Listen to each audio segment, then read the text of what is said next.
something we did last time or a different problem? No, we didn't. We did not do that. Very good, very good. So then we are given point Q, of course, which is, oops, I don't need to put the equal symbol. I'm sorry. I'll take care of that. So the point P is 2 comma negative 1, and point Q is x comma f of x. Okay. And they're giving us, they're asking us to find the secant line, the slope of the secant line. So this is x. This is the slope of the secant line PQ. And I'm going to put these numbers in the correct order. Obviously, 2 is the issue. And from left to right, we have 1.5. And then we have 1.9. And then we have 1.99. And then 1.999. That's the correct order. On the other side, 2.001. And then the next in line is 2.01. Is everyone in the clear with what I'm doing? Yes or no? Yes? Okay, perfect. So, because I don't like performing these calculations repetitively, I'm just going to create a function.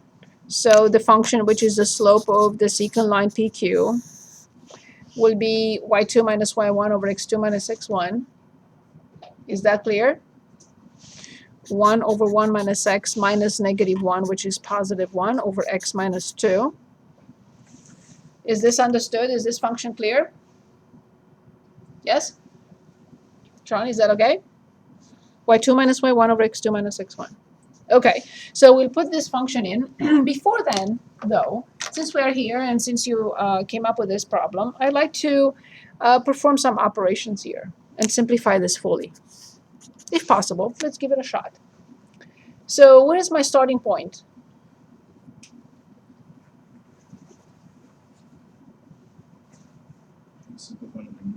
Of course, I have to find the least common denominator. The denominator now is x minus 2, so it becomes x minus 2 over 1. I'm getting it prepped for the next step. And can anyone give us the least common denominator in the numerator? And you should say, no, not yet, it's not ready. So I'm going to put another intermediate step here. So I don't like the fact that this is not in descending order. So it will be negative x plus 1.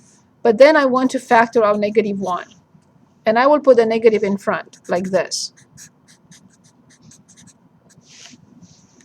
Oh, that's not 2, it's 1. Do you understand what I just did? I factored out negative 1. I rearranged the denominator, and then I factored out negative 1 and put it in front of the fraction line. Is this okay? Is everyone comfortable with this? Is that something that we should do if we see that? I always keep polynomials in descending order, and I never like the negative leading coefficients. So as a rule of thumb, you can say sometimes, oh, it's an extra step and I shouldn't do it. It's up to you. I personally always present everything in descending order and no negative leading coefficient. It's easier to factor. If I need to factor, it's easier to find the least common denominator if that's what I need to do. When I solve a quadratic equation, it's easier to put in the quadratic formula with a positive leading coefficient versus a negative leading coefficient. So it has a lot of advantages. It's not a must if you don't want to. Is this okay so far, everyone? Yes? Any questions? Is it okay? Mm-hmm. Which part is not? No, it's good. Just keep going. Okay, so now I know the least common denominator is x minus 1. And this is over 1, so then the numerator gets an x minus 1. So negative 1, and then plus x minus 1. Is this okay so far?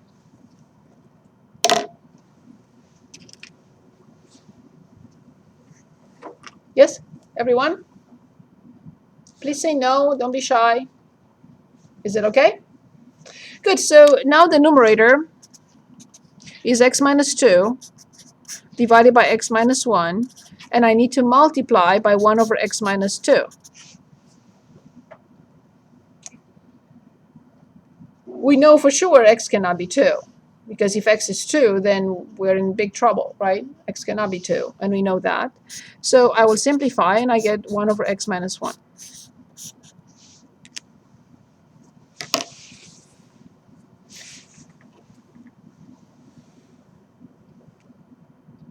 Any questions?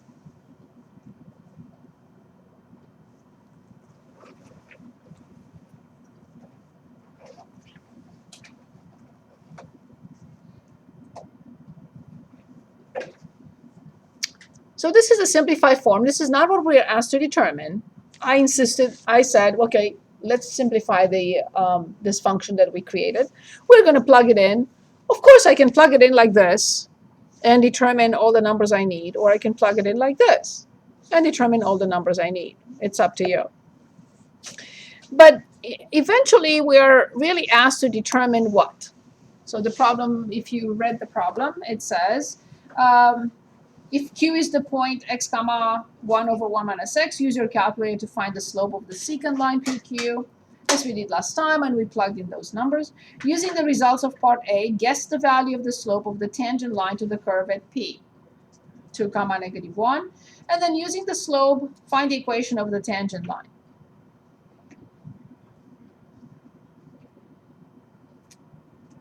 Okay?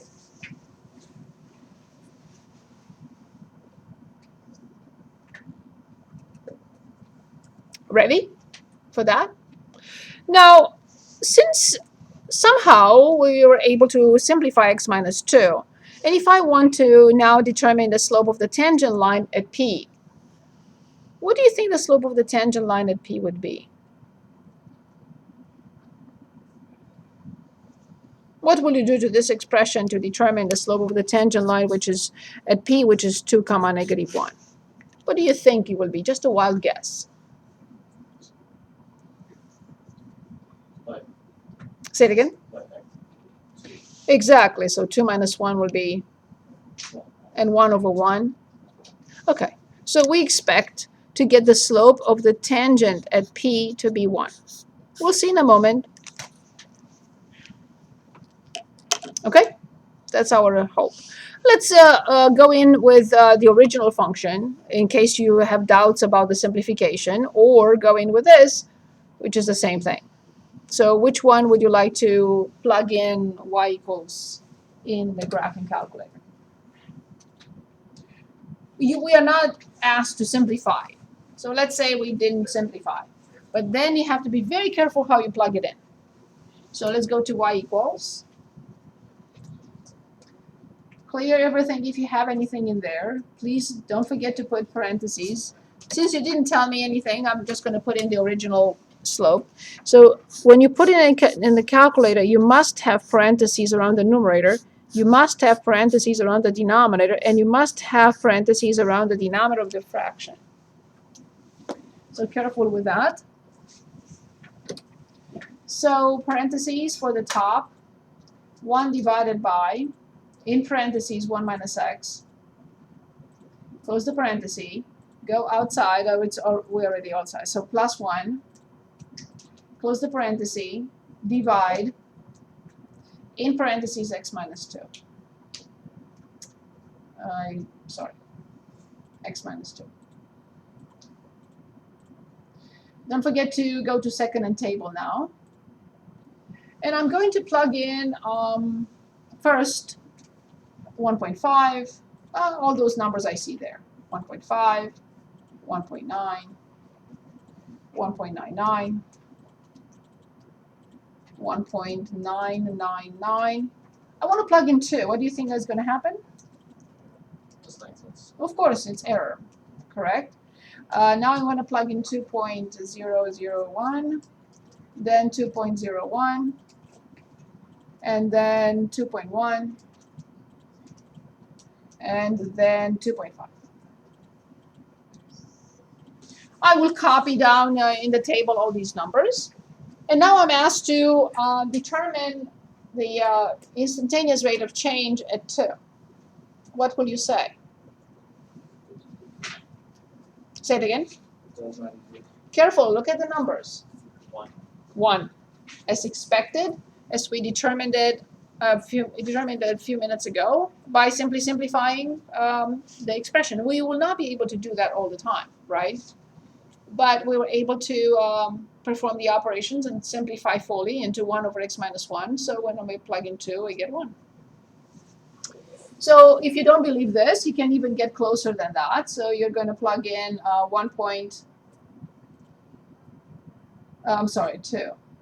I meant 2.000001, and you'll see what you get, or 1.9999999, and you'll see what you get. So obviously, in this case, so please copy all those numbers in here, and then just say the slope of the tangent line at 2 will be 1. You want me to copy them? So they are anywhere between 2 and 0.66. Good, very good question. Is this clear? Is the answer, are the steps okay? Is that a yes? Is that a no? So I have a question. Yes, please. It's based on times 2 on the vertical, right? How do you a slope with the graph whenever you reach that value? So you're saying that the function may have a vertical asymptote? Yeah. We're not talking about the function here. This is a function that represents the slope. It's not the function itself. However, the function itself has a vertical asymptote at 1. And that has nothing to do with the slope of the tangent line, because at those points it's a vertical tangent. But here we're analyzing a function, because I didn't want to repeat this operation 10 million times. I put the function in, and then I plugged in each number, and I got all the numbers right away. But you don't really have to do this. But it will take you 10 minutes instead of 2. Is that clear? Is that clear on this? Yes? Good. Other questions for me? Number 7, what was with number 7? Position of a cyclist. I think I'm actually just more confused about. So you determine the average, right? Velocity. Yes. Okay, that we have those numbers. So now we're asked to determine the graph of, okay, so at 3. Very good question. So here's what happens with that. If we have, let's say 1 and 2 and 3 and 4 and 5, and this is the slope of the secant line.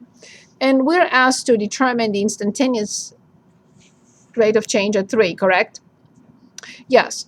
Once you determine the instantaneous, the average velocity between 2 and 3, and you get a number, and you determine the average between 3 and the average velocity between 3 and 4, and you get another number, it is under certain circumstances, it is okay. So let's say I get here A1 and I get here A2.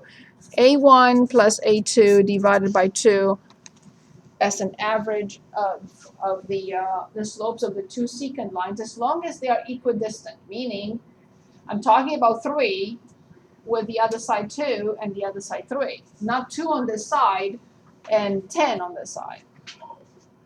So I have 1 unit away from to the left and 1 unit away from the right. So I could average those out to get an approximate instantaneous velocity at 3. So in this case, it gave us the time, and then. But you already have these numbers. You said that you determined them already. I thought you already determined the average between 2 and 3. That's the thing. I don't know. When I checked what I tried to do with the book, it didn't show as correct. Do I take the S in meters to be the Y? Of course. As the 0? Yes, of course. It's y2 minus y1 over x2 minus x1. We just said we don't have the function here. We have the table. So the information was given in the table. Yeah. So you want me to show the average, or? Yeah, if you wouldn't mind. I don't know why. I just, Okay, which one? Just choose the one you like. Between what and what? so if we're doing 3 and 5.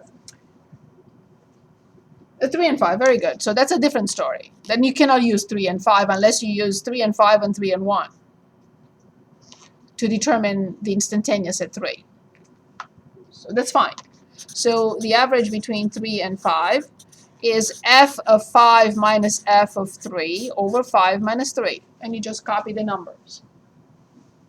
y2 minus y1 over x2 minus x1. So maybe I calculated the average. So f of 5 is 25.8. Yep. F of 3 is 10.7 divided by 2, and you get a number. I'm going to call this number A1. 7.55. Okay. So then you determine the average velocity between 1 and 3. Do you have a number for that? I'm going to call it A2. So if you want to determine the instantaneous velocity at x equals 3, you take this number plus this number, but they have to be equidistant, 1, 3, and 3, 5. Okay. Or you take 2, 3, and 3, 4. So you can average them for a rough estimate. So the instantaneous at 3 will be A1 plus A2 divided by 2. Okay. 6.5 was the other number you just put up. So you're saying 7.5 divided by 2. It works for quadratic functions. It works for several in certain situations. Not always, not for all functions, though. But they were giving us the function every second, so it's our only chance. We can't really determine anything else. We don't have the function to plug in. We only have a rough estimate. Is that clear? Yes. Is it better? Is it understood what we're trying to do? Yeah, I did what you did to determine the average. I guess when I tried to look at what I got from, those weren't the answers. Those were the first step. You're saying I have to take those outputs and then average them to get. For part B. No, you're not going to do that for part A. I'm talking about part B. Okay. Use the graph of S as a function of to estimate the instantaneous velocity when t equals 3. It's not going to be easy to determine from the graph. So just to be clear, so for A, I was just taking essentially the coordinates for the position of 1, the coordinates for the position of 2, doing the y2 minus y1 over x2 minus But this is the x1. slope of the secant line, or the average rate of change of a function. That's all. There is nothing else. So for part A, you'll have, for number 1, part A1, f of 3 minus f of 1 over 3 minus 1. For part 2, f of 3 minus f of 2 over 3 minus 2.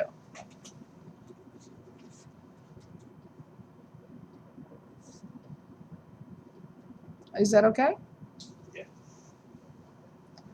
And for the other 2. But now I'm talking about part B. I'm just saying I didn't even get the answers right for 7A. Okay, so the 7A. Okay, so we're looking at number 3 or all of them? No. Are you talking about 3 to 5? Oh, okay. Yeah, I just picked one random. Okay, so you want me to calculate that? Is that what the problem was? So in left parenthesis, 25.8. Maybe I'm not understanding the question. Yeah, but I'm just trying to pull up the answers to the book real quick because I'm doing what I did what you said to do. So did you get 7.55? Yes, And the book does not say 7.55. I just want to confirm that. Okay, perfect. Do you want me to calculate any other? No, because that's exactly what I did for all of them. Okay. I don't know if so this is an it's you said 7. Okay, so let's take a look. Maybe you looked at a different problem. It's possible. So this is 2.1. sometimes they make mistakes as well. So, and 2.1, this is problem 7, 7.55 meters per second. So I'm not sure.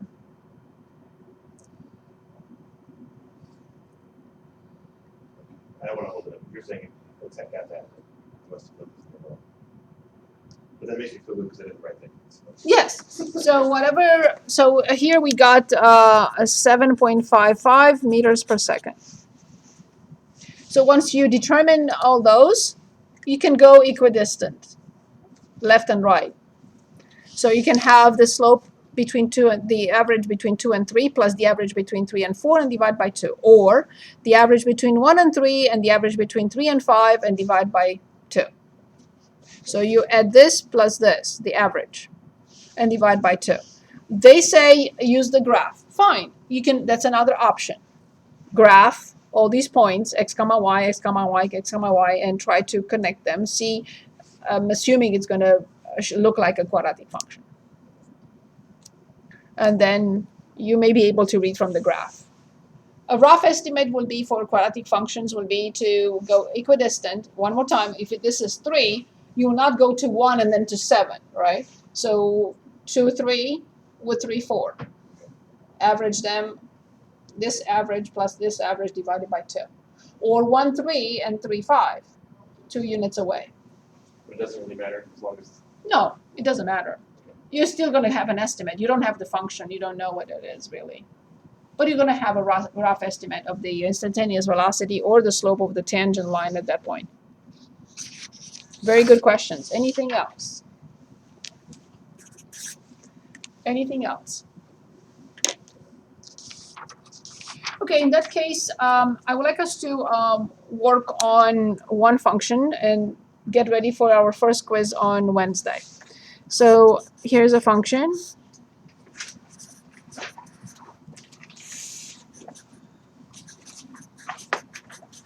I would like you to simplify, determine the difference quotient, and fully simplify it. 2 minutes, please. Open notes, open book, of course. I'm not going to collect this. So I just want you to show me that you know how to determine the difference quotient and simplify it fully.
We need more time? Yes. Okay.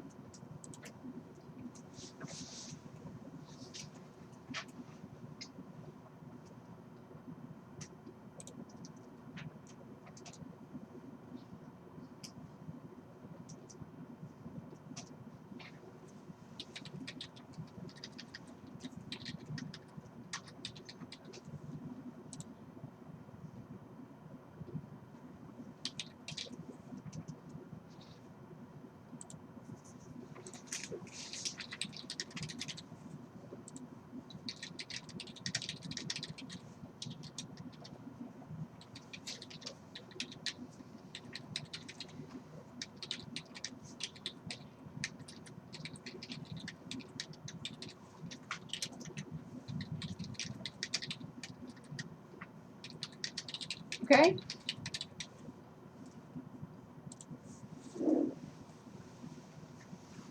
I'm going to see where you are. And I scream or follow my feet. And you can go to scream of happiness.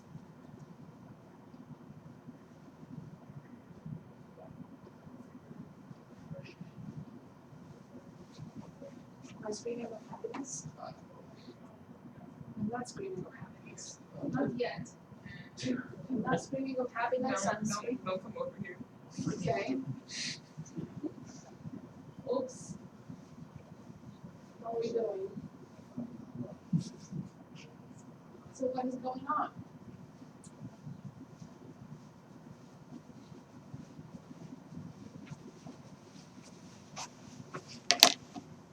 Finding the difference quotient is nothing new for this course. It's coming from the previous course.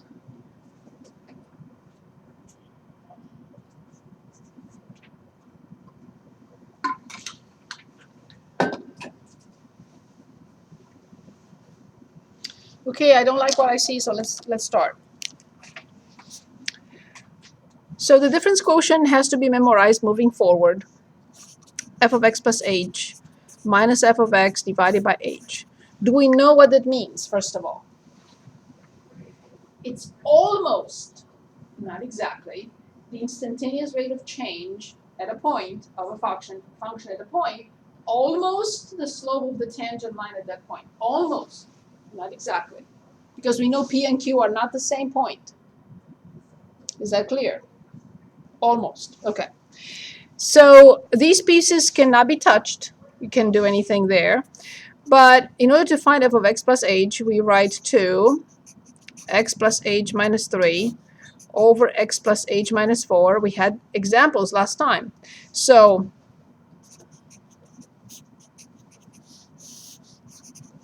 I need a commitment moving forward that you would redo from class to class, at least the problems we did in class last time. I need a commitment.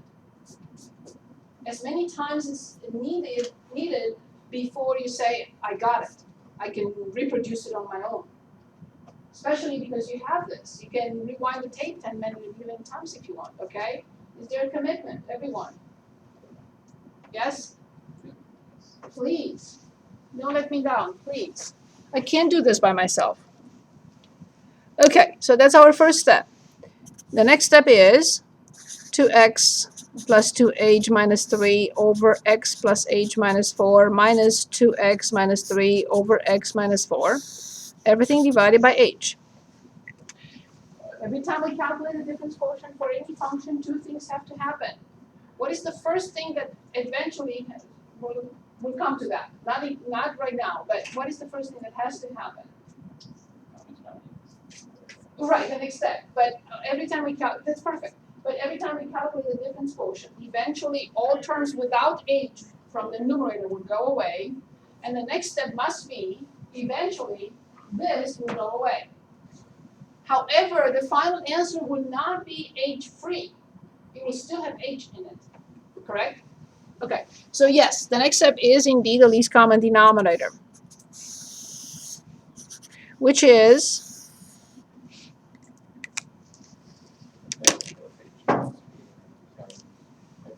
very good. X minus 4, x plus h minus 4, they have nothing in common. They are completely factored. So it's the product of the two. What does this get? What does that get? X minus 4. The first one gets x minus 4. Awesome. The next one's x plus 2. Of course. Good. Excellent. So now, carefully, we distribute x to these three terms. What do we get? Yes? Plus 2xh minus 3x. Negative 4 now. Negative 8x minus 8h and plus 12. All this is this product. Then 2x distributed to these two with minus in front. Negative 2x squared minus 2xh and plus 8x. And now negative times negative 3 is positive 3 distributed to these. So positive 3x plus 3h and minus 12.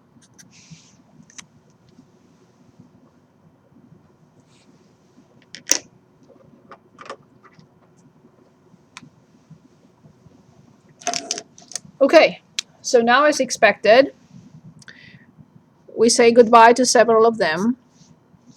To negative 2x squared with positive 2x squared bonus, negative 2xh with positive 2xh, positive 3x with negative 3x, positive 8x with negative 8x. And then we are left with these two terms. Please combine them and tell me what you get. Very good. Negative 5h over x minus 4. Do we multiply the factors in the denominator or not? Do I multiply these two? No. Never. Thank you. Very good. You made my day. 1 over h. So now the h goes away. And the simplified form of the difference quotient for this function, which almost gives us the slope of the tangent line or the instantaneous velocity, they mean the same thing, at any point, almost, is this.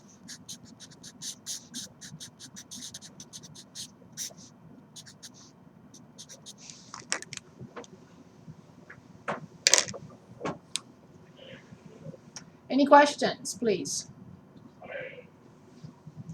Any questions?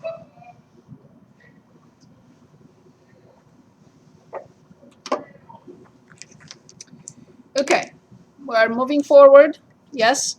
Ready? Ready? Any questions for me? Okay, so please remember you promised. So the limit of a function.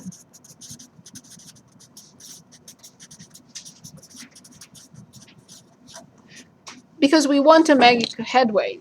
That's why I'm insisting, please. I don't mind begging you. If you want me to beg you, I'll beg you. I'm fine. Okay, so let's take a look at a couple of scenarios here, and then we'll look at examples from the book. Here is an example of a function. I'm going to put some numbers in here. I'm going to say 3 and 4. And here's another function.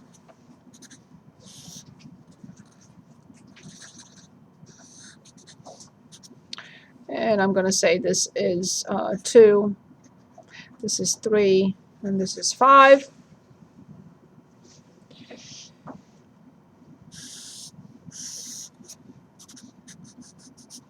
And here's another function.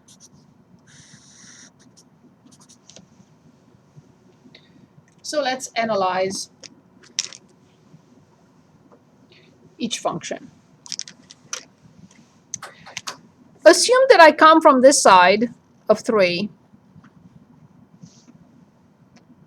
As x approaches 3 from the left, function values get closer and closer to what number?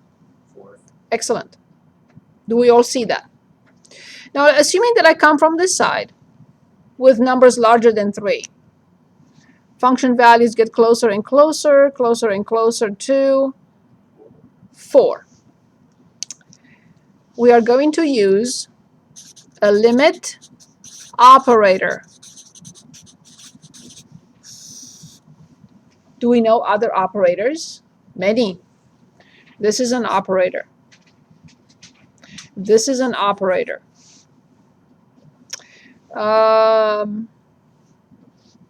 This is an operator. Oh, these are operators. Something that we applied to a function. So this is another operator. It's called the limit operator. We are doing something to a function. We are applying it to a function. In my first example, when x approaches 3 from the left upper, like a power of minus, left hand limit. And you told me in this case that it was 4. So let's read this together. The limit of f of x when x approaches 3 from the left. Do you want me to write this down? The limit of f of x as x approaches 3 from the left.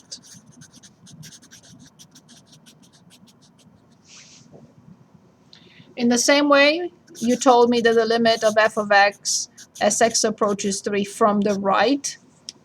The right-hand limit has a plus instead of a minus, meaning with values of x greater than 3. You also told me that that was 4. And now I'm going to ask you the limit of f of x as x approaches 3 from either side this time. It doesn't have a plus as a power, it doesn't have a minus as a power, so this time I'm asking you from either side. So as x approaches 3 from either side, what do the function values do? Is that clear? Perfect. Because both sides approach 4. Now look at this function, and I'm going to ask you, what is f of 3? Does not exist. The limit exists. The function doesn't have to be defined there. We're only talking about x approaches 3. This is the key word here. X, or keywords. As x approaches, I'm sorry, I swallowed an S in there, sorry. Approaches 3, meaning x does not equal 3. When we say approaches 3, we really mean it. We mean x does not equal 3. So we don't care what happens here. The function may exist or may not exist, or may be defined here. We don't care if it is at all. As long as both sides approach the same number, the limit from either side exists, and it's 4. Limits exist only if they are numbers. So when I say limit of f of x as x approaches a number, is L, I mean many things. Number 1, that the limit from the left, is L. Number 2, the limit from the right is L. I'm sorry? Why? You mean undefined? The function may or may not be defined. It doesn't matter. Yeah. So is this going back to like when we do the problems of like 0.1, 0.9999999, we're getting as close as we can. But we are not, excellent question, but we are not calculating, we're not plugging in the function. We are plugging in the slope of the, we're plugging in the average rate of change. So when we looked at this example, all these, the numbers that we plugged in were not in the function. They were in something else, in the slope of the secant line. But the idea is the same. Correct. Okay, so the limit, and also, of course, number 3, I should mention, I'm sorry, L is a number. If I cannot give you that number, the limit does not exist. If I can say the limit is 4, or 10 or 100 billion, the limit does not exist. If I cannot give you a number, I'll say, I don't know, I don't have it, then the limit doesn't matter. Okay, so it has to be a number. Yes, please. Go ahead. So if the limit approached infinity, I'm getting to that right now. Okay, so can anyone give us the limit from the left? 30. Can anyone give us the limit from the right? Good. Can anyone now give us the limit as x approaches 2 from either side of this function f of x? Excellent. That's how we abbreviate the does not exist, DNE. Why? Tell me what number from either side. Go to From either side does not exist. From one side is.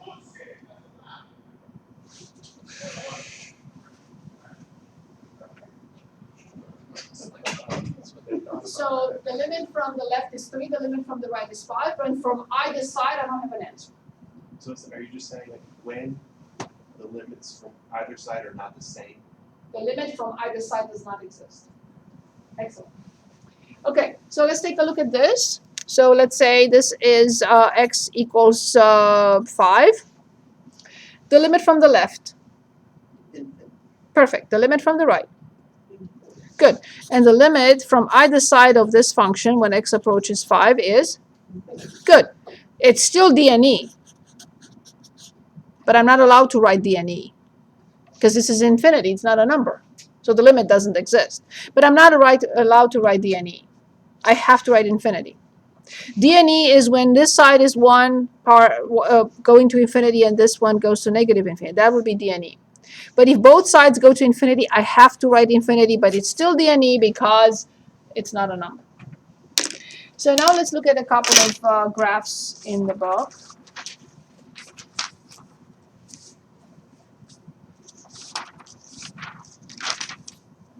Ready? So I'll let you choose. I would like to look at one graph or maybe 2 graphs and then continue. do you have any recommendations? Maybe this one is more interesting than anything else, but also we have to look at something like this because they do not overlap at all. Go. I'm sorry? Which one? Okay, so let's just take a look at that. Very good. Page 96. Okay, ready?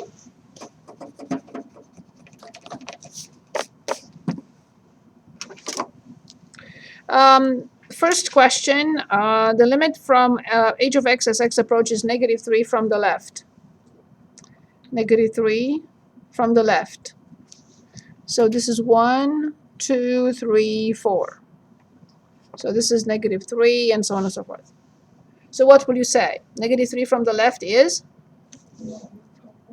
Agreed, everyone? Okay, -3 from the right. We agreed with 4? -3 from either side. Excellent. H of -3. Does not exist. There is no full point anywhere at -3. Awesome. Limit of h of x as x approaches 0 from the left. Do we all agree with 1? 0 from the right. Perfect. 0 from either side. Does not exist. H of 0. Of course, h of 0 is 1 where the full point is. Limit of h of x as x approaches 2 from either side. 2 from either side. Perfect. H of 2. Undefined. 5 from the left. So here is 5. 5 from the left. No, from the right first. I'm sorry. From the right. Do we all agree with 3? However, 5 from the left, it does not exist because it's oscillating. Goes up and down, up and down, up and down. Especially as x gets closer and closer to 5. It's all over the place. Up, down, up, down. So it does not follow a pattern. It does not get closer and closer to any number. So from this side is DNE, but from this side is 3 indeed. How much does it have to oscillate before it becomes like? Because I mean, it's like oscillating between 2 and 4. But Right. So you don't know. You don't know what it is. So the closer it gets, it jumps even faster. So as you see, here it was slow, but here it just goes up and down, up and down. Will it ever touch 3? Hmm? Will it ever touch 3? If it's oscillating, it will not. Couldn't you give a, like an answer, something like a value between 2 and 4? No. If you cannot say what the number is, the limit does not exist. Okay, let's take a look at 9. Limit from either side of -7.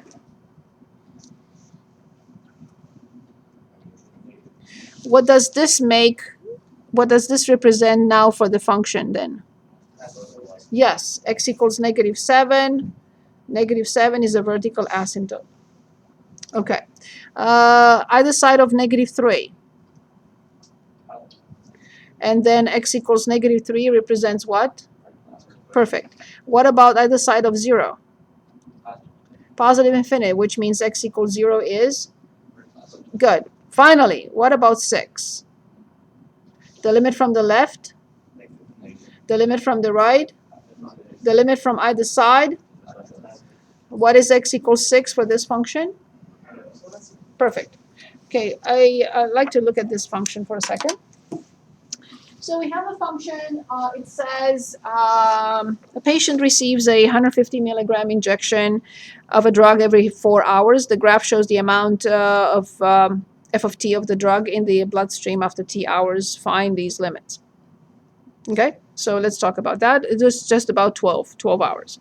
And explain the significance. I'm more interested in the explanation of the significance, and then we'll determine after 12 hours. So as you see, the patient gets 150 milligrams, but he doesn't have anything in the system. So at that point, it's empty. He gets the injection, but it doesn't have the drug in the bloodstream. In the next 4 hours, as you see, the function is decreasing. So to a certain point, and you can tell me what this is, what you estimate. So as x approaches 4 hours from below, right, the concentration of the drug in the bloodstream, let's say, I don't know, do you want to say 75 in the middle? Okay. Then he gets a new shot, and it jumps up here, and the limit from the right is? 2.5. Okay, whatever you say. And then it starts decreasing, and the limit from the left, as x approaches 8 hours, is again, I don't know, 100, that's fine. And then it gets another shot, and so on and so forth. So we're asked to find the limit at 12, the limit from the left, which is, and the limit from the right, which is, what is the limit from either side? Does not exist. Okay, so here are our options moving forward. To graph a piecewise defined function and read and see which limits exist and which limits do not exist. Also, it's very important to pick an example from here in which we're given some information, we're asked to graph a function that fulfills the given conditions. And then, in order to finish this section, we need to work on these problems. And I'll explain, you don't have to look at them right now, we're not there yet. So what would you like to continue with? The piecewise defined function or an example?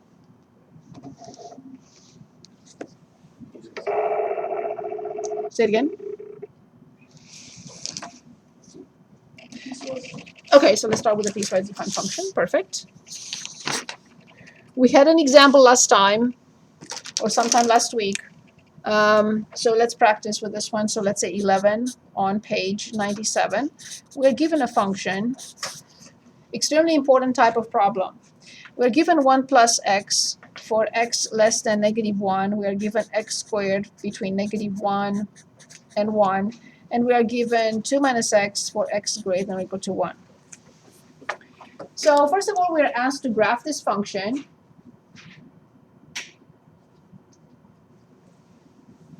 And then answer some questions.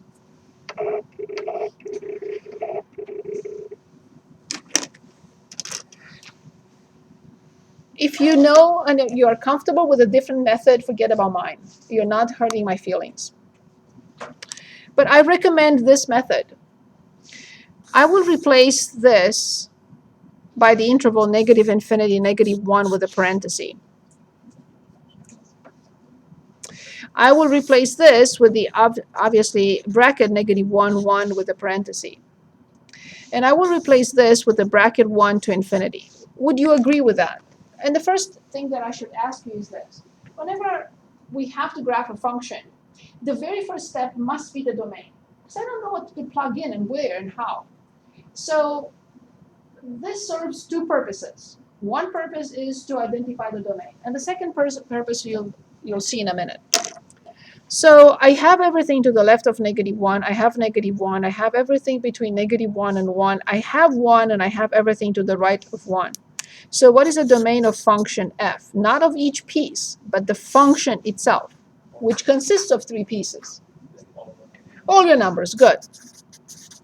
I like that. I don't have to worry about anything. I can plug in whatever I want. The next step would be to start the table. So I have x. I have f of x. I put negative infinity to infinity, and now I start thinking about which numbers go in. And the first numbers that have to go in are those key x values. What do I mean by key x value? What is a key x value here? Negative 1 and? Very good. These are key x values. Of course, 0 will always be in the table. Even if the function is undefined there, 0 has to be in the table. But here's what my next step would be. Under negative 1, I see this symbol opening to the left and this symbol opening to the right. And they're touching a left parenthesis and a bracket exactly under negative 1, not to the side of negative 1, exactly under. For 1, I see exactly the same sequence. A parenthesis opening to the left and a bracket opening to the right. I'll put them, make sure that we put them on touching. Sometimes they will not be touching. And you'll see examples in which those two symbols will not be touching. Okay, so, but it will not be the same. It's a different situation. We'll come across it. Okay, so my next step would be to make sure that I select the correct function for the correct interval, or pair them correctly. I see to the left of negative 1, which function? 1 plus x, indeed. I see between negative 1 and 1, which function? Very good. And I see, of course, 2 minus x. You can say this is an overkill. You don't have to write them right there. True, but I may, by mistake, plug them in where I shouldn't. And who knows what I get. So I just want to see them right there on top of the table. Good. So now I will plug in negative 2. And when I plug in negative 2, what do I get for the y value? Good. When I plug in negative 1, what do I get? You should say, yes, perfect. You should say don't plug in negative 1. You're not allowed to. You're not allowed to plug in negative 1 in the left function in 1 plus x. It's open. True, but that will mean that this point will be an open point. Then I plug in negative 1 on the other side and I get 1. I plug in 0, I get 0. I plug in 1, I get 1, although I'm not supposed to. I plug in 1, I get 1. And then I'm going to plug in 2 and get 0. I need at least 2 points on each branch. Now it also depends on the function. The first and the last are linear. The middle one is quadratic. So now from left to right, please tell me what to plot. Give me the first ordered pair from left to right. Yes, negative 2, negative 1 is perfect. Here it is.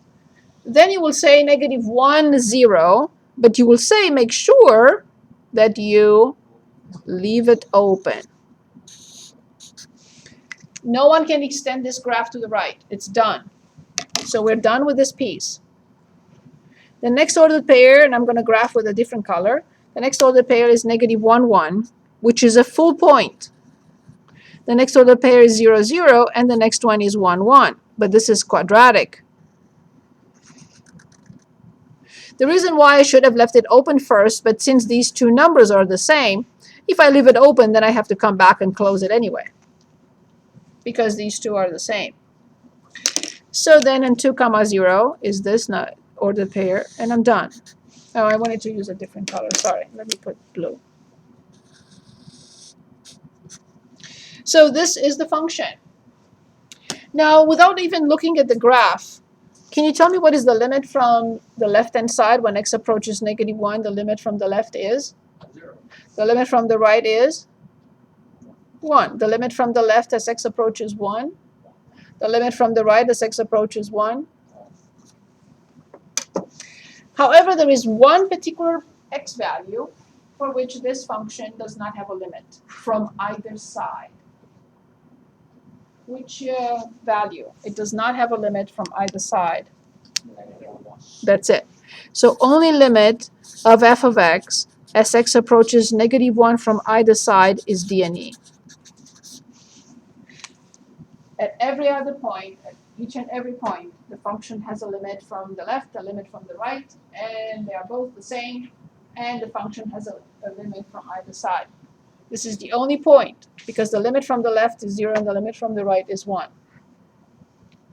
It has both limits, left and right, but not the one from either side. So the limit from the left, as x approaches 0 from the left from f of x is 0, and the limit, I meant to write -1, of course. And the limit as x approaches -1 from the right of f of x is 1. But since they are not the same, the limit from either side does not exist. Any questions? Any questions?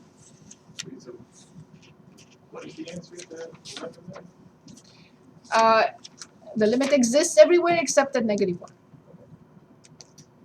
So did it say like find all limits and where there is? No, we're not asked to find limits. It's going to take us a million lives. They're only asking us, show me which one it does not have a limit for, from either side. Good, perfect. So the next one, the next type of problem that I would like to look at, let me see my time here. Oh, 15.